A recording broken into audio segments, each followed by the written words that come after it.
We're going to take a look at how to build a volume breaker system that we can apply easily to just about any other project we're working on.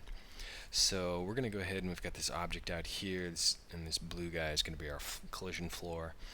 We'll set up some basic shape collision, but mostly we want to take a look at volume breaker, and of course we'll just take a quick look at the basics, but then we want to get into how to use other particles or the VolumeCell operator, which just takes positions to tell the volume breaker how to break the object apart, where to put the cells of the volume.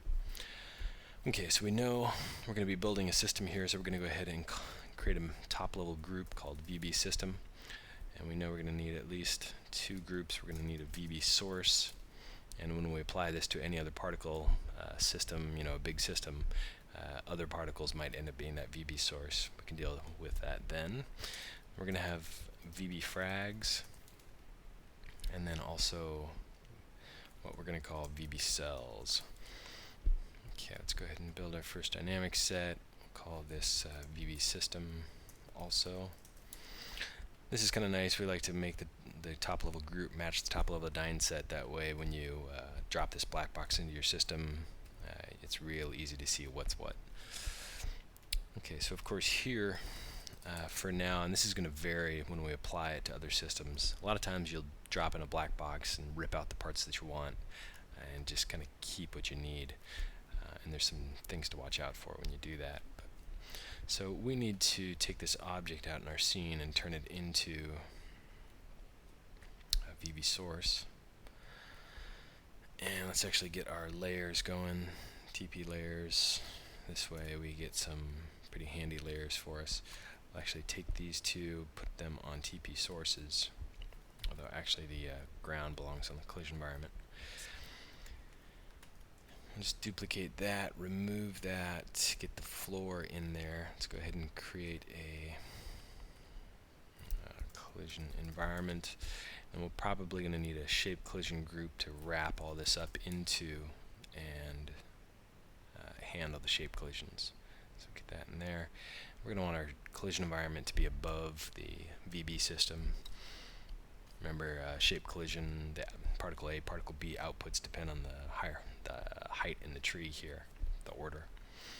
Okay, so this is going to be our collision environment. Let's get that named.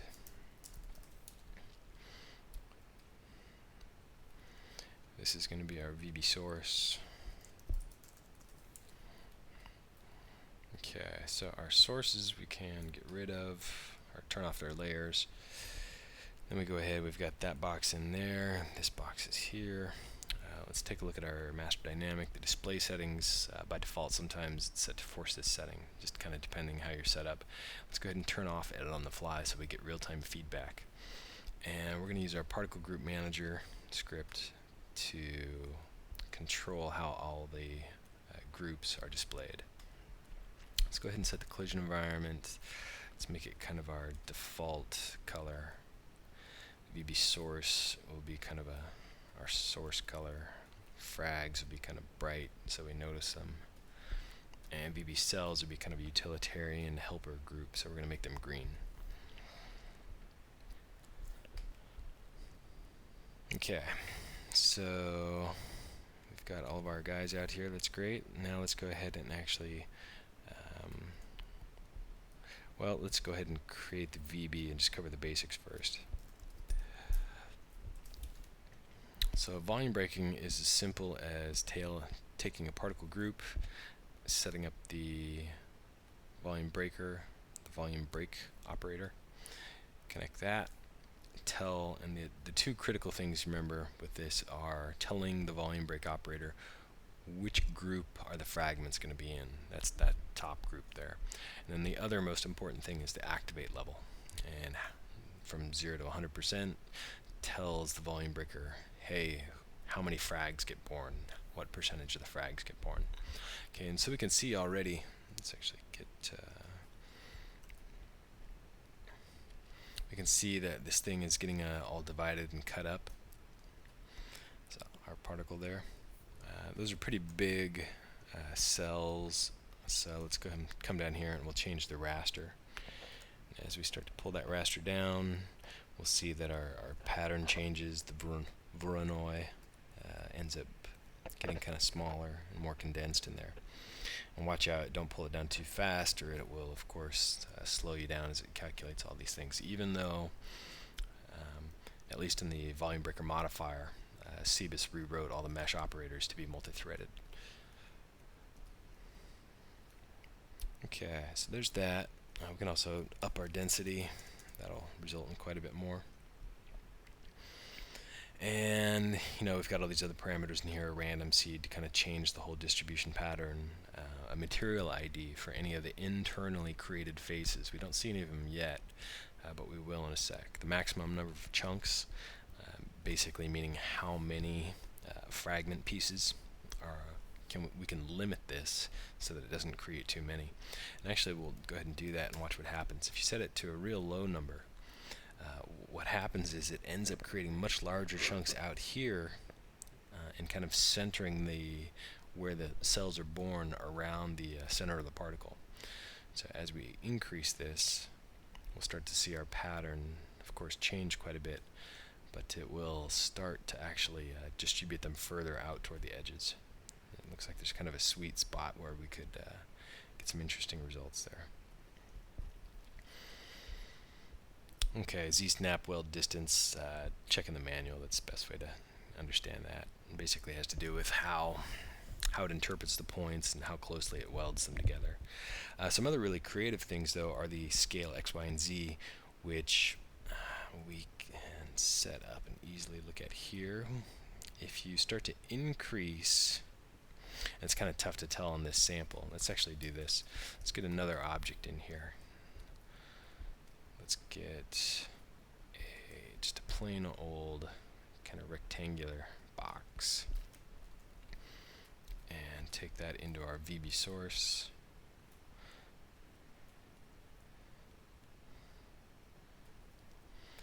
Okay, hide you, show TP. Okay, so watch what happens and actually let's remove our wild object there so that we don't have to process it as well. But watch what happens as we start to change the scale of the X. If we increase this X number, what it does is it kind of squishes and increases the number of subdivisions in the X-axis of that object, of the particle group. And it's based on the actual particle's own alignment matrix. Okay, so, and we've got the limit on there. Let's go ahead and turn that up, say 500. So we get lots and lots of potential chunks in there. And one of the things, we can see through this, and we can see that really all we see are the lines being drawn on the outside, and that's just telling us that TP is allocating these faces and preparing those cuts on the outside edges of those faces for once they get activated is when they're actually going to break off and those internal faces become realized. Now this is TP4 first release. It's version 4.0.57, and there's a little problem that you may notice if you use rounded surfaces. When you use VolumeBreaker on those, it tends to facet the edges and not smooth in between the normals. The modifier does not have that problem. Hopefully in TP 4.5 that will get addressed. Okay, so scaling these, we can kind of alter the pattern. We can take our Y and, oops, not our Y, but our Z. We want to make that much lower so it kind of stretches out the vertical amount. Let's get that way down there. Okay, so now we get these, it's a little hard to see on this display, isn't it? But you can see these vertical lines being cut in here, and of course up on the top you can see that they're still kind of packed nice and tightly in there, but they are stretched in Z. So this is what this scale XYZ does, just allows you to kind of alter that matrix of how those cells are stretched in each axis. Okay, actually let's go ahead and we'll continue to use this sample and we'll bounce back to our other one. Let's go ahead and just set up, say, 50. Okay, so X positive. This here controls which direction the volume breaking occurs in. X positive is going to run And actually, let's animate this so that we can see it in a coherent fashion. Let's turn on our activate input, and let's go ahead and set up a graph operator, which is a black box that allows us to, actually we don't even need that portion of it. Let's just do this. We'll just take our fade in,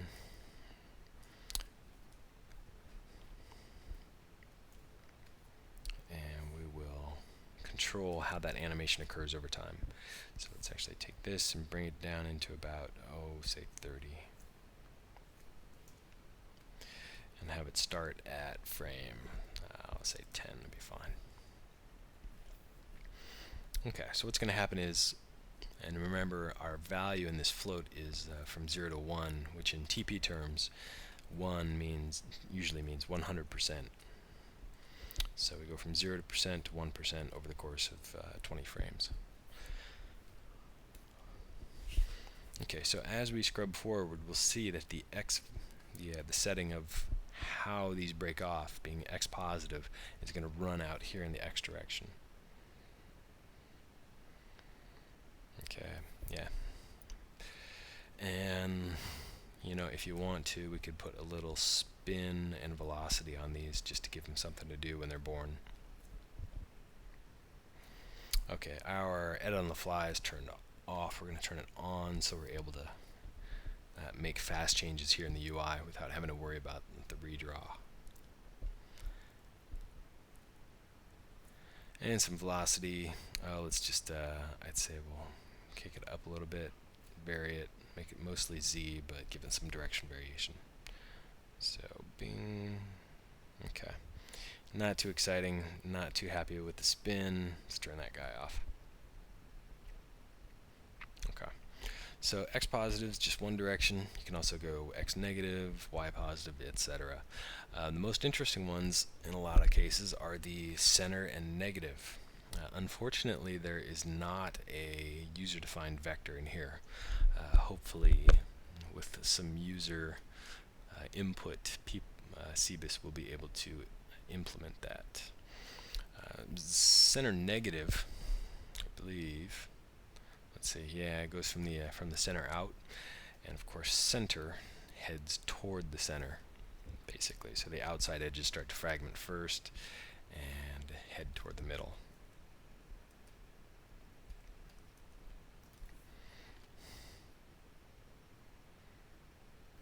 As such. Okay. Fine and dandy, that's all pretty easy. Let's get into something a little more exciting.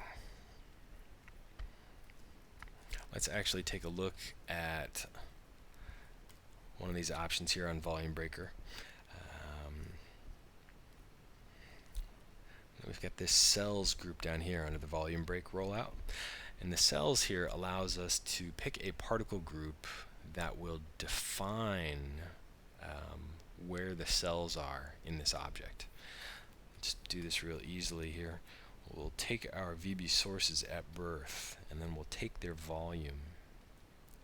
Use their particle shape for that born particle. And we will go ahead then and use a position born and call the VBCells. Create a pistol shot, say for now just 50 particles. Lifespan can be really short. It could be probably 0, but we'll just leave it at 1 right now. Speed 0, alignment 0. And then that position, we're going to feed right into this position born. So basically, for every VB cell that position born gives birth to, it knows that it's got this position hooked up. And so every time it's kind of query backwards almost, and get a new volume position from this original source particle. So let's check our VB cells. They are being drawn as dots. We don't really want them renderable. They don't have any mesh. No big deal. Let's go ahead and make them a little brighter.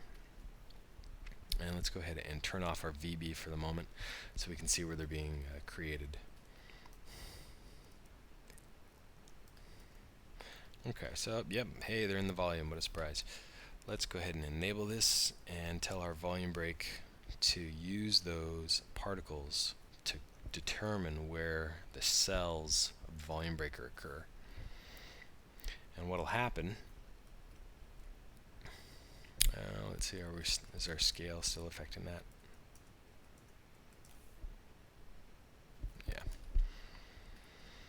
So kind of what happens is these particles define the center of that cell. You can kind of tell as you look around here that everywhere there's a particle,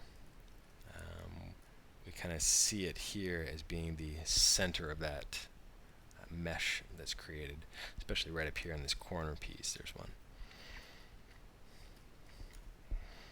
Okay, and what does this mean for us? This means, and we'll see it in the next video, where when we have a shape collision, what we're going to do is we are going to, when there's a shape collision like at this point right here, we're going to create and birth a whole bunch of helper particles, these cell particles, all over the place in here, and use that to cause fragmenting and activation of these VB cells, or of the VB fragments themselves.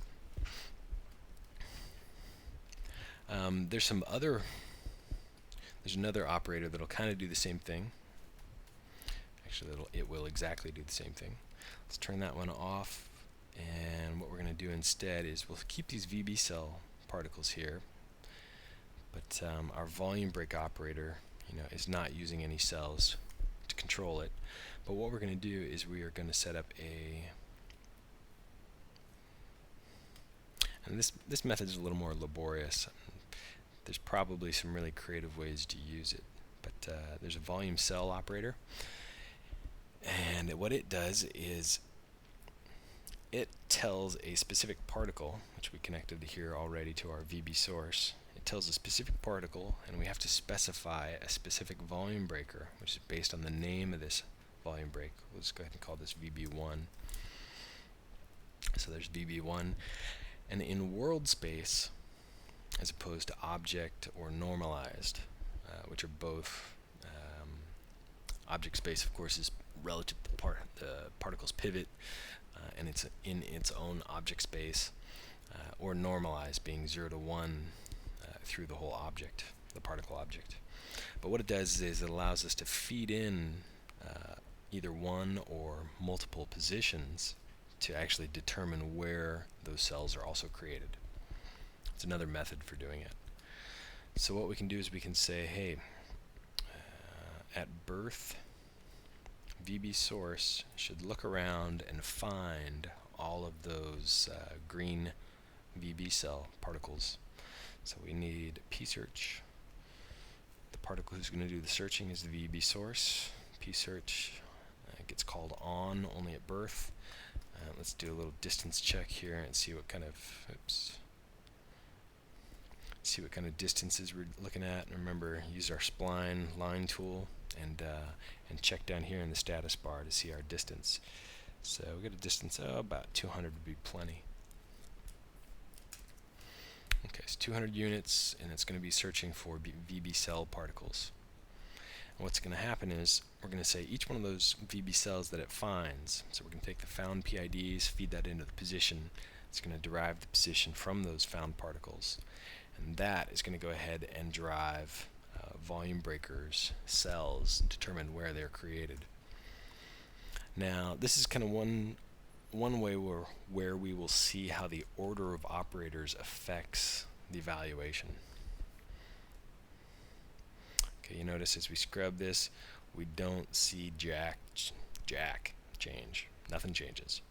Okay, the reason for that is because our volume break operator here is higher up in the tree than when our volume cell is created.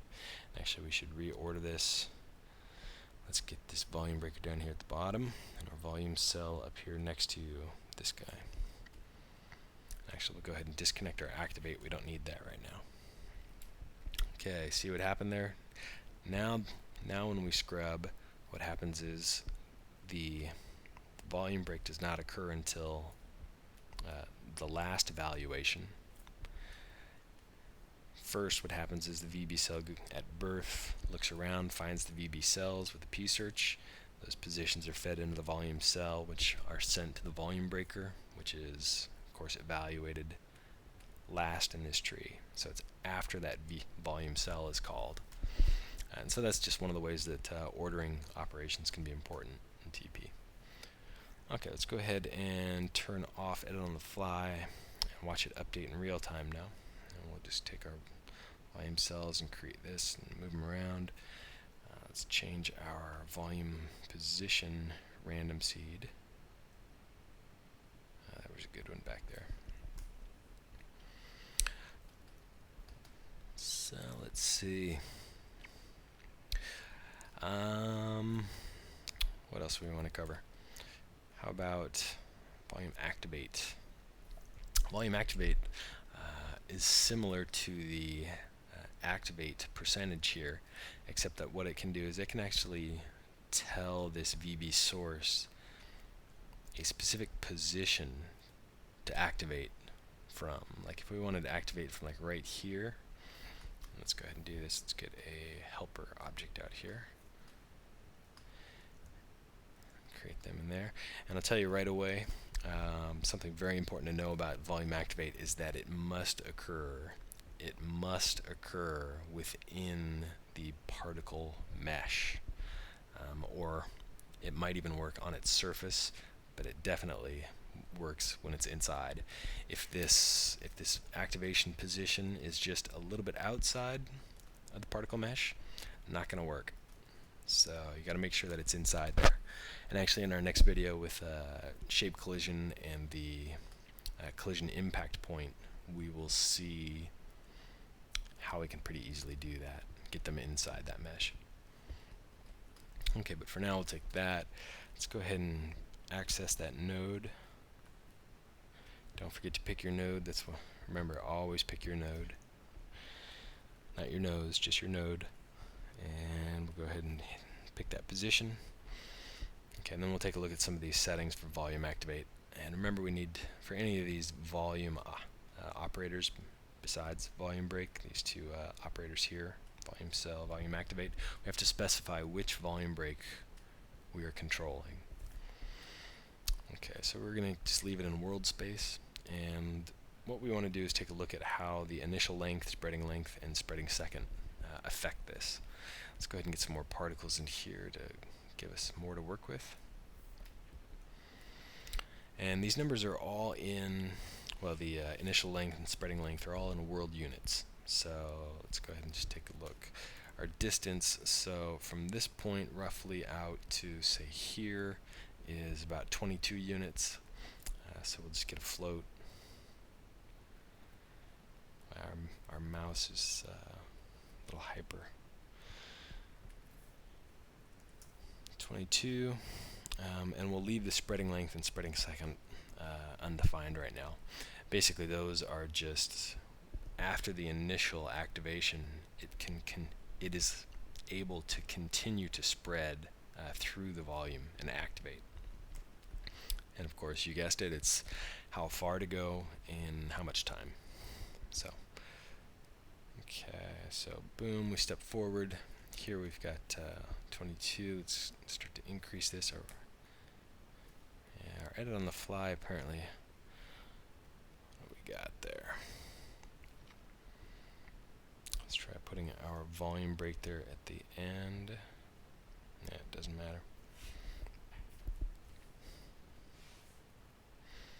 Our node is picked. Let's go ahead and take our node and see if it will actually update on the fly, which it does. That's pretty handy.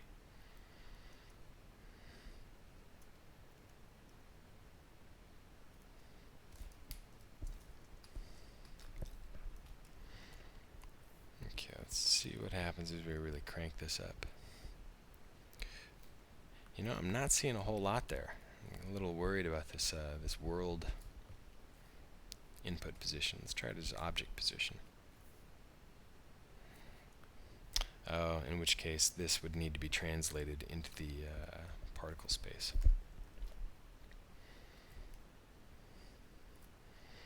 So we're gonna,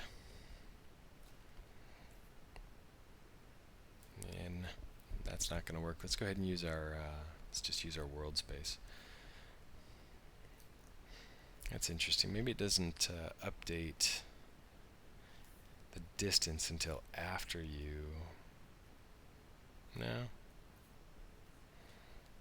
Sorry, we're just exploring some potential issues. You know, there's always something going on with software. There's things that didn't get caught or areas left for more improvement. What about 400%? Yeah, nothing. That's a little strange. Let's actually go ahead and try this. We'll set up, take these guys, and we will copy them into a new dynamic set. Disable that, VolumeActivate.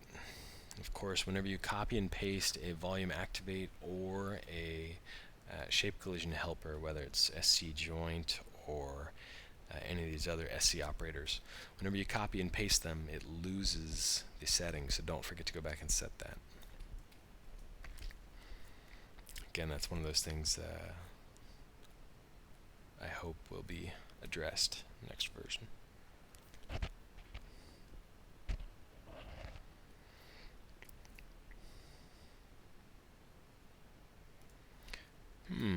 That's interesting. Can't say I'm too happy about that.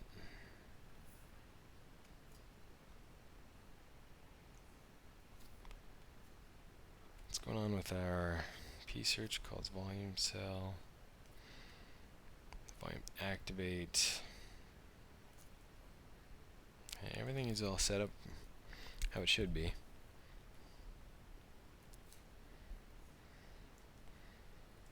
But our world space activation length is not affecting this.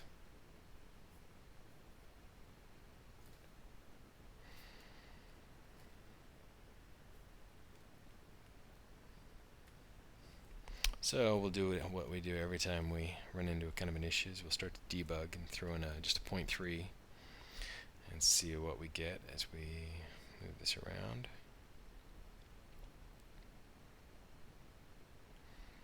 So set to normalized, you'll see that we can go from negative 0.5 to positive 0.5 in X. Or it goes, let's see, what do we have there? Oh, you know what? Our source object, his pivot's way down here. So let's go ahead and center that to the object.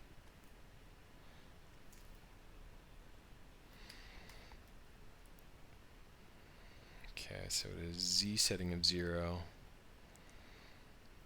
Go up to, it doesn't, this is actually also in the, when it's set to normalized, it uses the bounding box size of the object. So in bounding box size in TP is not the actual bounding box. Well, it is, but it isn't. One of the things that happens is that TP will take the longest length of the object, and it will use that longest length to actually create a cubic representation of the object. And what happens then, of course, is that it ends up being much larger than the actual object. Oops, let's grab that.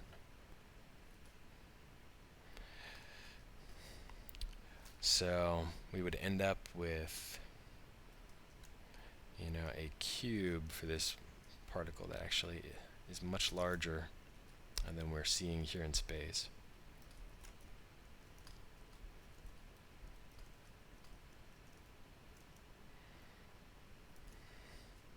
Be something like, probably something like this.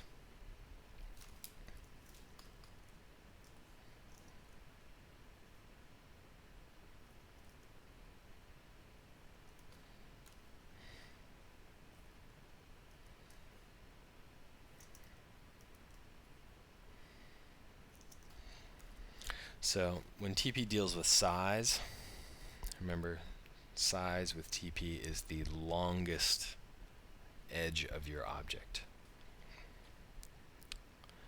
Okay, so let's see what happens now. Let's go ahead and hide our collision environment. Get it out of the way. Take a look at our 0.3. Remember, we're dealing in normalized space. So as we come down, but it looks like 0.3 is out of the range, 0.35 is out of the range. Come down into Z0, and then again it heads down here. Yeah, it just kind of disappears at that point. Let's do a little experiment and take our object. Let's throw a FFD on there and make it match that cube.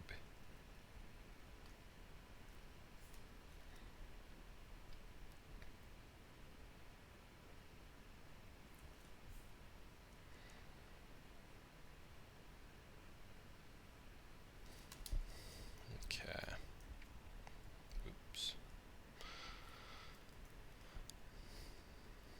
All set there. Let's turn off our source. Okay, and so now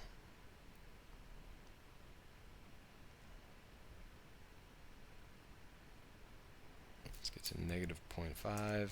Yeah, it's out of bounds there as we start to decrease it. Part of the problem is that we need a lot more cells in order to actually see that result being updated. Let's just go ahead and crank it up.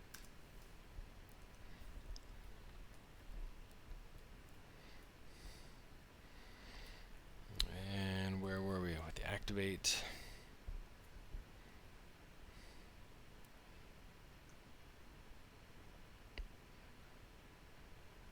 Yeah, looks like we might need a little more refinement to really see it any further in there.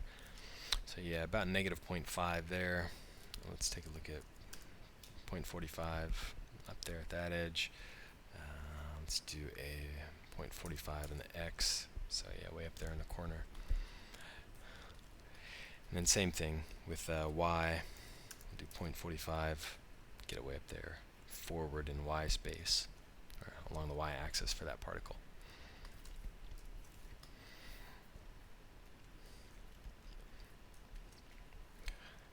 And while we're here, are we still on the fly? Yeah. Let's go ahead and throw it into object space. So object space, let's set it up as 0, 0, 0, which of course is the center of our object. Gets activated. Let's see what we have for activation length here. Again, we're not seeing, it's not even a percent issue.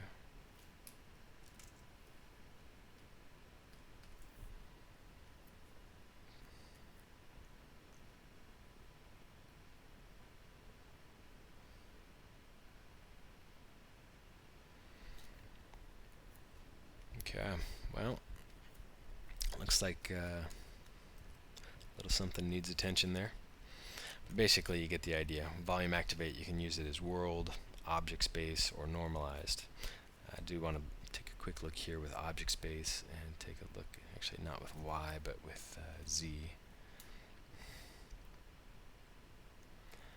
See just how far we're looking at. So if this, from this here to here, is a distance of about 45, so let's put this at 30. Okay, so yeah, object space is going to be putting these position coordinates relative to the actual particle and its alignment.